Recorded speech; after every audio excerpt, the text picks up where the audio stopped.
Have you been along the 101 freeway that goes through town here, of course? And it's about south of the Talking Stick exit, Indian Bend, down to almost well, actually right at the 202. There's some fields there. And sometimes you drive by and they're just dusty and brown and nothing's growing there. Looks like the moon, inhabitable. And then other times you go by and it's lush and green and thick. Well, the same is true of our minds. Sometimes they can be lush and green and productive and feeling wonderful, and sometimes it's a dust bowl. It's like, what happened? What happened? Where's all my creativity? What has happened? Well, my talk today is how does your garden grow? You heard the reading from our journal this morning and the song by Eddie referencing this idea of the garden of our minds, the garden of thought. And if you've been around Science of Mind for a while, you've probably heard that analogy and you have probably seen our teaching symbol. We've got one on the wall as you first walk in here today.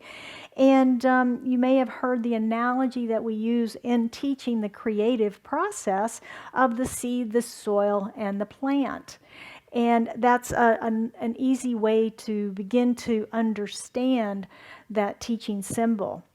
But what does it all mean? And what do you mean by my mind is a garden? What exactly does that mean?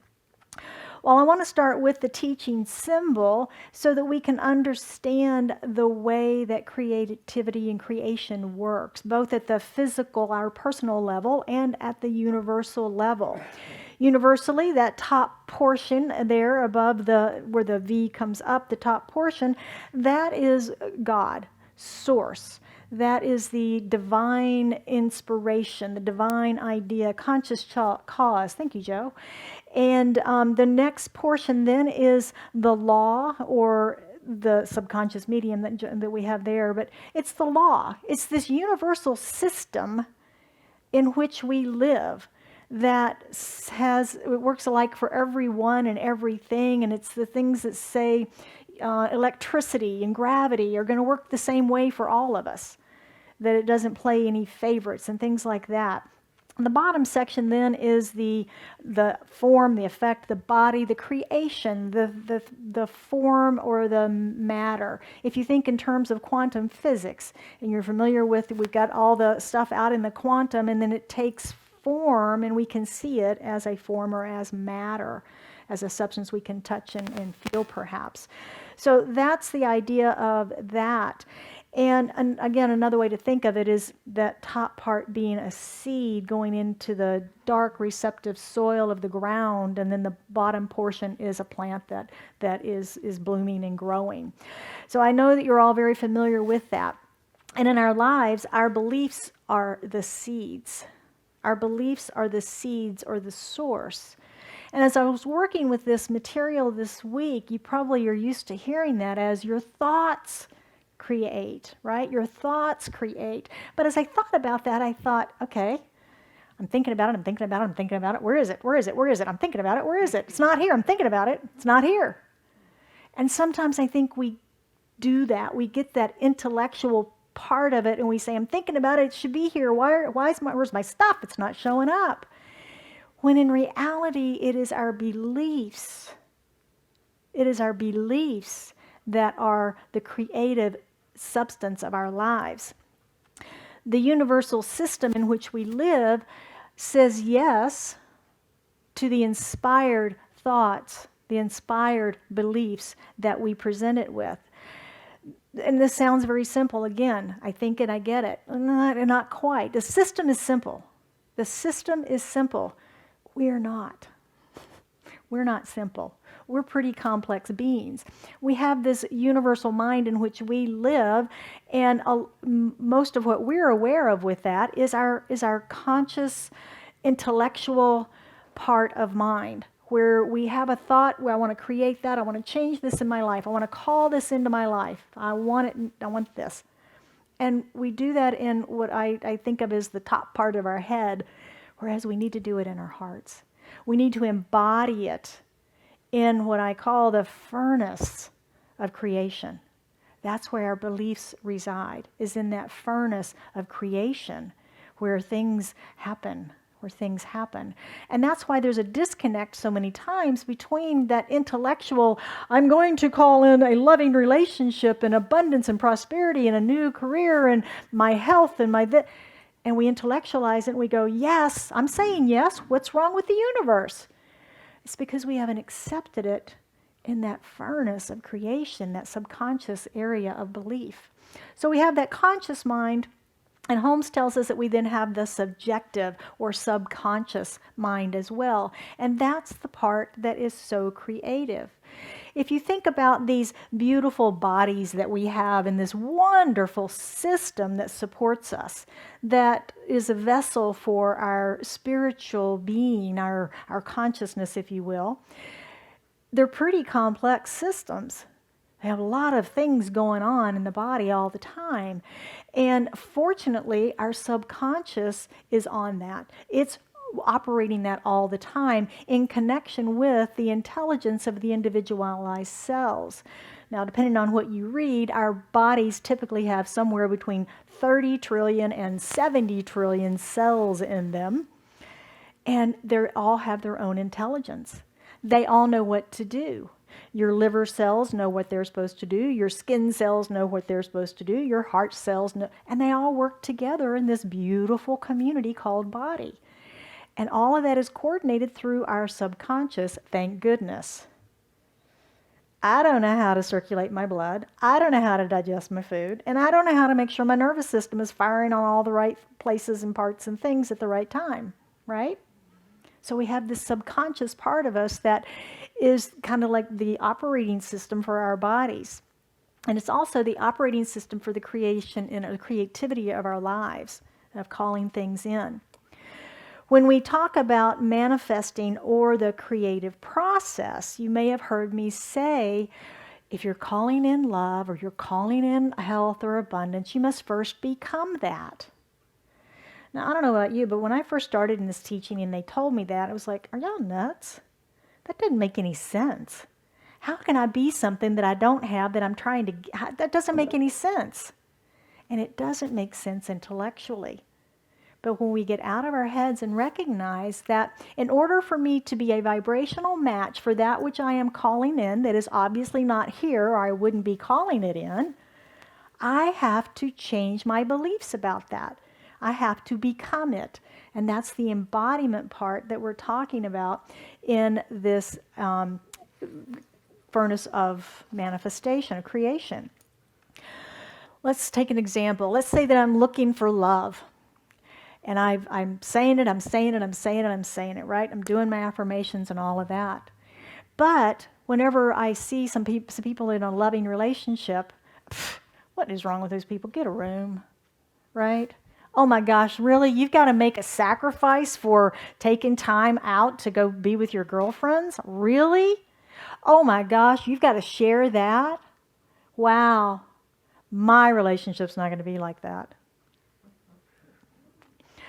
And we're pushing it away. We're intellectualizing, I want, and then we push it away. Or then we are sarcastic about it, or we're in some way or the other pushing it away. Those are our subconscious beliefs. Those are the subconscious beliefs that we're not aware of that have a way of manifesting, but they have a big way of creating for us. A big way of creating for us. So those are the things that we need to be aware of, is that you hear me say that we are successful living from the inside out. That's one of our taglines here. We create from the inside out. It's much of what Daniel was saying. Again, we didn't coordinate these quotes. It's always it's a spirit thing.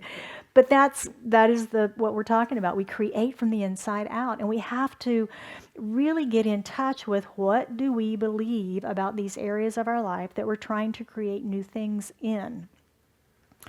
So let's look at this garden of our minds. This garden of our minds. The first thing that we need to understand about it is, what is the fruit that my garden is producing right now? What is it producing right now? Because if we think about that creative cycle that we were talking about, seed, soil, plant, Our lives are currently a reflection of the seeds that we've been planting up until this point, right? That's what's in our life. So if we look around our life and we're missing love, or we're missing abundance, or we're missing a career, we're missing health, there's some component of our life that's not working. Well, the fruit is there. What does that fruit look like? You know, if we're wanting heirloom tomatoes and we get Tommy toes, the little red ones, right? We're missing something in the way that we're planting the seed.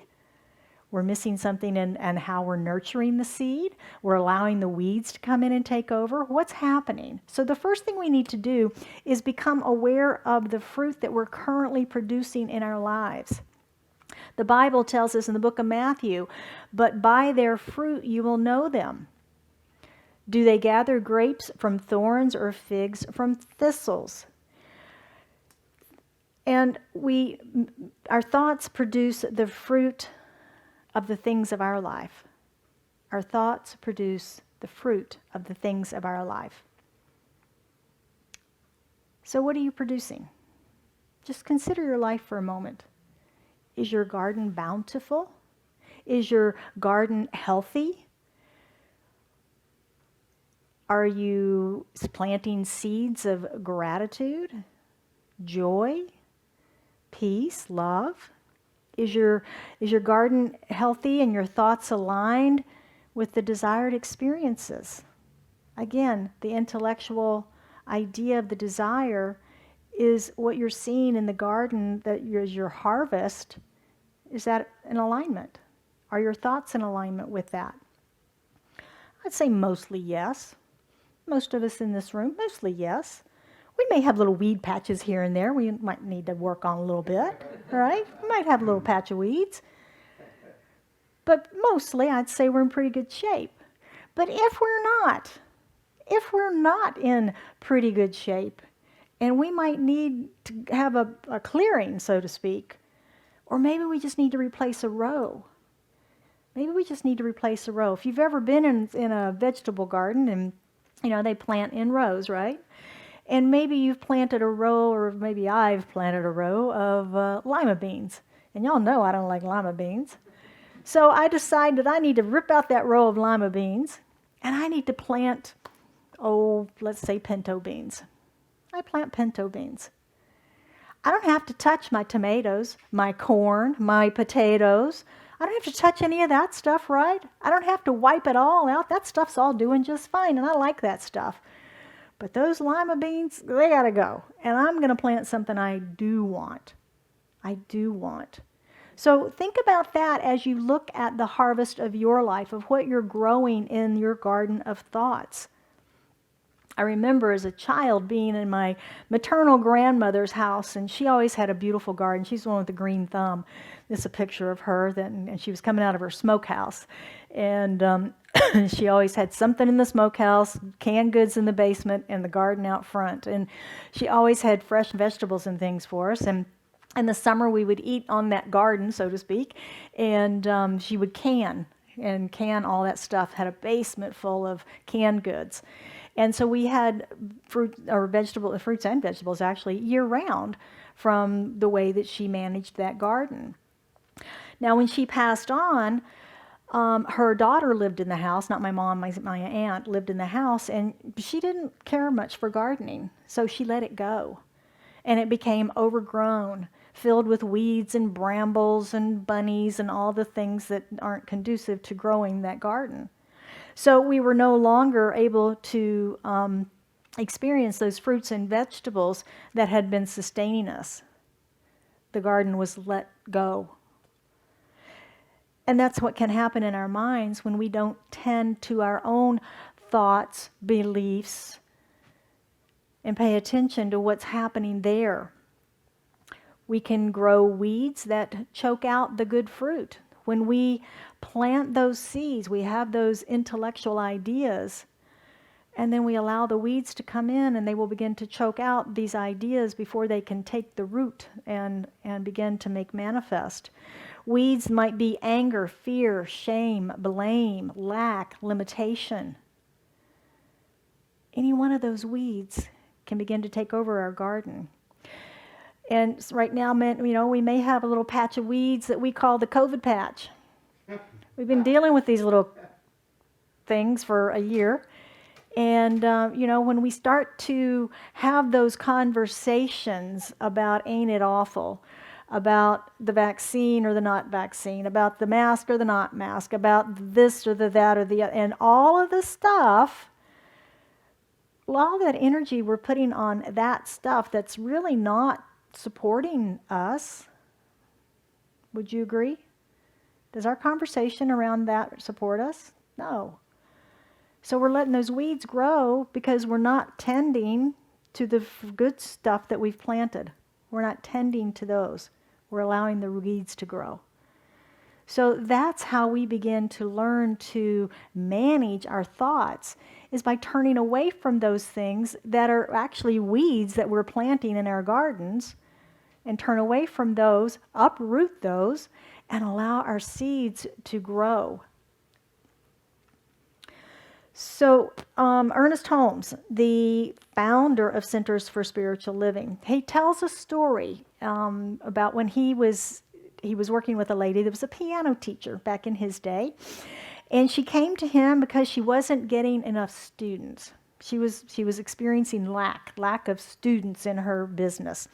And he discovered that she had planted seeds of doubt and failure. And that really deep down, she did not expect students because she had no influential friends. And there was way too much competition. And she never met the right people. Sound familiar? He said he had to pull a lot of weeds that day and plant some seeds of hope and expectancy. He uprooted anxiety and planted faith and confidence. He told her, expect students, affirm that whoever could be benefited by her services would be brought to her by the law of good, and that God was everywhere present, and it would be easy for it to bring her more students than she could possibly have time to teach. I love his word pictures. He just makes it so exciting and so believable. And you can just feel that. You can feel that in it. And we can apply this story to our creative endeavor. Maybe your intentions of 2021 that we set just 90 days ago. We set these intentions. We planted these seeds for this new year. Now, if yours is manifesting, or maybe you've already grown and expanded since January and you have some new ideas and new intentions, feel free to put more seeds in this box to be blessed on this altar. Continue to put new seeds in there, because just like I don't like the lima beans, maybe you don't like what you planted in January and it's time to pull it out and put something new in. You got a better idea. This or something better. Bring it. Bring it. Bring it on. So remembering that God is everywhere present. And one of our practitioners used to always say that God's smart. God's smart. And God can figure out how to bring you this little bit good you're looking for. And I remember when I first started in this teaching, the realization that God is everywhere always. Because in my mind, I had compartmentalized God, that I was small and insignificant, and something else more important in the world deserved God's attention. And when I finally got that all of God is everywhere, you begin to understand that infinite and what infinite really means and how limited our thinking is. God is everywhere, right where you are at all times. So what seeds are you planting? Are you planting possibility? Are you planting abundance, love, joy, and peace? Our Joyous Living Journal suggests that your daily work in the garden of your mind will determine the quality of the harvest in your life. The daily work. If you've ever had a garden, it is daily work, isn't it? You have to go out there every day and at least walk through the garden and see if you've got any pests, or if you've got any critters, or you've got weeds, or maybe you need to do some pruning, or maybe you've got such a bountiful harvest that you need to harvest and make room for more. Right? share that zucchini. If you're from the South, you know what that's all about. Oh no, another box of zucchini on the porch. That's where the zucchini bread recipe came from. Anyway, but that we are always working in the physical garden to tend it and pay attention to it. And the same is true in the garden of our mind. And sometimes we frequently go on autopilot and just let it go. And those weeds, just like the weeds in our yard after this rain, are prevalent. They are prevalent. So are you harvesting more friends, more love, prosperity, joy, and peace? Or are you seeing those weeds of fear, lack, and anger? The seeds or the weeds, whichever we're planting, because we can plant both of them, is intention. Are you planting seeds of intention or weeds of intention? We then focus our attention, tending it, looking out for the weeds, making sure that we nurture the seeds with some sunshine of expectation, with some rain of gratitude, and maybe some fertilizer of affirmative thoughts. But many of us use manure for our fertilizer. And if you've ever experienced that as fertilizer, it stinks up the place pretty bad, doesn't it? And so I look at that analogy as that is the analogy of negative thoughts, negative self-talk. It can be one of our most destructive actions in the garden of our mind. Our self-talk, that private conversation between you and you. Yeah. Sometimes negative beliefs are hidden in sarcasm, comparison, judgment, self-pity. What's your self-talk? What names do you call yourself? Do you say things like stupid? Do you say things like idiot? Do you say things like, oh, you beautiful being of light and love, you're spectacular and magnificent? No? Oh, yeah. Okay, that one. How about your body? Fat, ugly, weak, fit, fine, and sexy. How do you think and speak about your life? Your life. Awful, broke, boring, exciting, full, and fun. Our words are powerful. Our thoughts are powerful. Our words and our thoughts fuel that furnace of our beliefs and creativity. It's important, if you haven't gotten your self-talk under control, get your self-talk under control. Use the silly words, but don't use those negative words. You're always listening, and so is the universe. So these are the beliefs and that creative furnace of our subconscious. Ernest Holmes, the founder of Centers for Spiritual Living, the author of The Science of Mind, in The Science of Mind, says, we are free agents in the law, whether consciously or in ignorance. We get to use it all the time. We're always there. And we are continually setting it in motion to some definite end. It is therefore true that we must reap as we have sown. This means that life must return to us the manifestation of our motives, thoughts, and desires, whether these motives, thoughts, and desires were intended for ourselves or others. It means that the thought of judgment, criticism, or condemnation must in time operate against the one who sets it in motion. Ultimately, we shall see that the universe rests on the shoulders of love, that God is love, and that all our errors are the result of ignorance of our own true divine nature. The happy outlook on life is always constructive. The understanding heart is filled with empathy and helpfulness toward all. An evolved soul judges no one, condemns no one, but realizes that all are on the road to experience, seeking the same goal, and that each must ultimately find his place in heaven. One of the very powerful teachings of Jesus that we use is, it is done unto you as you believe. It is done as you believe. So when we're judging ourselves and others, we're planting seeds in the soil of the law to return that judgment to us. We're placing our order for ourselves. And that's why we say Zig Ziglar says that when we help enough other people get what they want, we get what we want.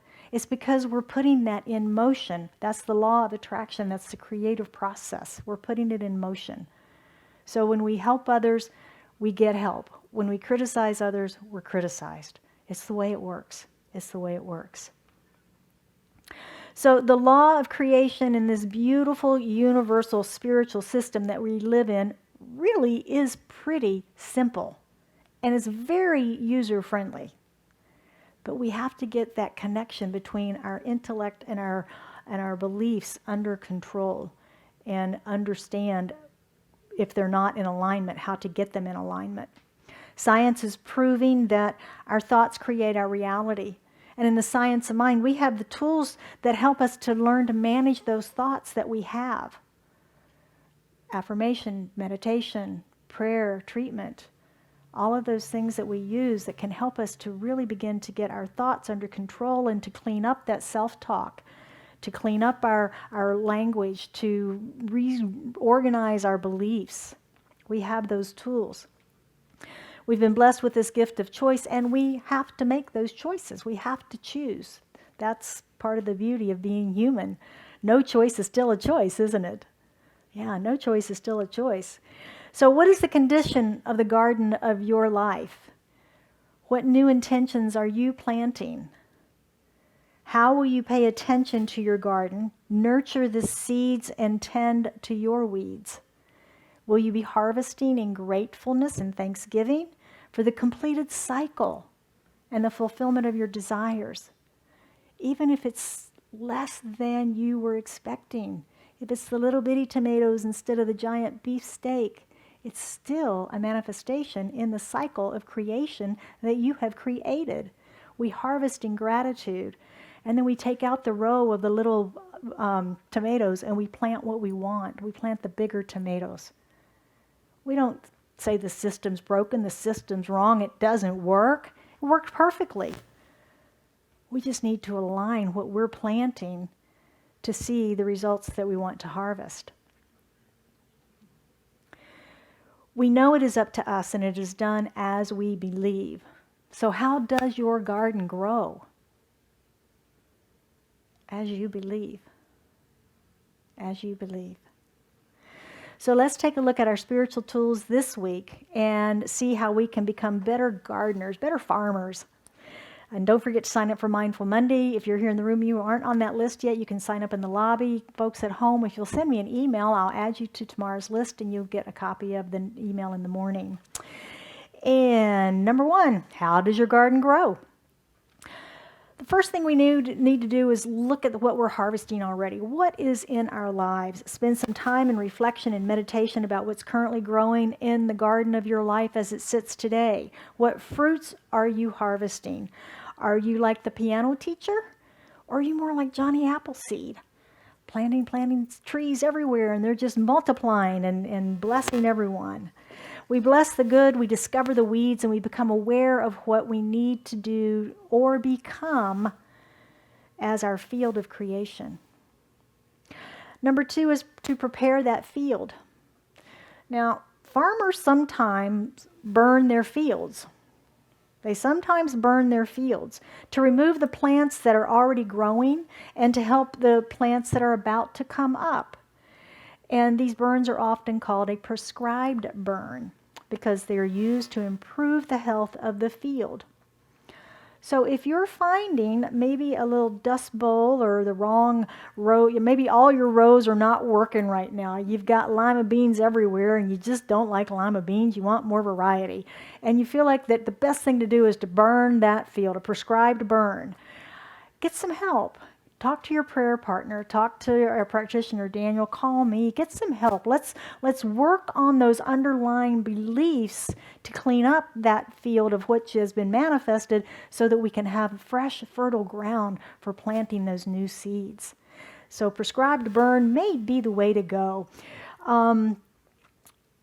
We decide what it is that we want, and we inspect our beliefs, and we change our current thinking as necessary. Number 3 is to then pay attention to tend your garden with powerful thoughts and words. Plant our seeds, focus our minds, and align our thoughts and actions. We're good at planting those seeds. We have lots of desires. We have a whole, what's that seed company? Who? Burpee? Burpee Seeds. Yeah, we have a whole Burpee Seed catalog of ideas and seeds that we can plant. We're good at that part. Focusing our minds, most of us have a daily meditation practice where we practice focusing our minds, whether we can stay focused on that particular seed that we've planted or not, but we have a practice. But getting our thoughts and our actions aligned, sometimes that's where it can get a little more difficult. You know, we have these habits that we say things or we take actions that are old habits and actions, old programming. And that's what we need to get cleaned up so that those new seeds we're placing can grow and not get choked out by those weeds of that old thinking. So what thoughts do you allow in your mind? Applying the affirmative fertilizer. Recognize that a little wind is good for your plants. A little stress, right? Little, I don't want to say hard work, but, achievement, working towards it, working towards that goal is good. It's good for that plant to become stronger.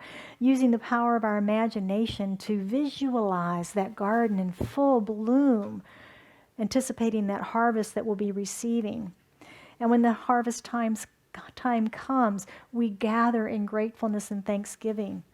Even if the crop has a few blemishes on it, we still gather in appreciation for the cycle, the system in which we live, and knowing that we simply plant again. That's the beauty of seasons, isn't it? Every spring we can plant seeds. Well, in Arizona it's January, but every season we can plant again. We can plant again. And if you think about the saguaro cactus, I don't know if you've ever seen a saguaro seed. Looks like a speck of pepper. And out of that speck of pepper grows those big, huge, majestic cactus that we see throughout our Sonoran Desert. From the tiniest seed, the acorn, the mighty oak, we see it all the time. So remember that in your life. The good news is that if this harvest is not what you expect, we just repeat the process. That's the beauty of it. And the creative process works alike for all. And don't be discouraged if you see that the fruits of your life don't match up with your thoughts. Simply plant again and shine the light of expectancy, drip the water of gratitude, and fertilize with affirmative thoughts and words. It was James Allen that said, "You are today where your thoughts have brought you. You will be tomorrow where your thoughts take you." Where are your thoughts taking you? May all of our gardens be bountiful this week. So it is. Would you join me for an affirmative prayer?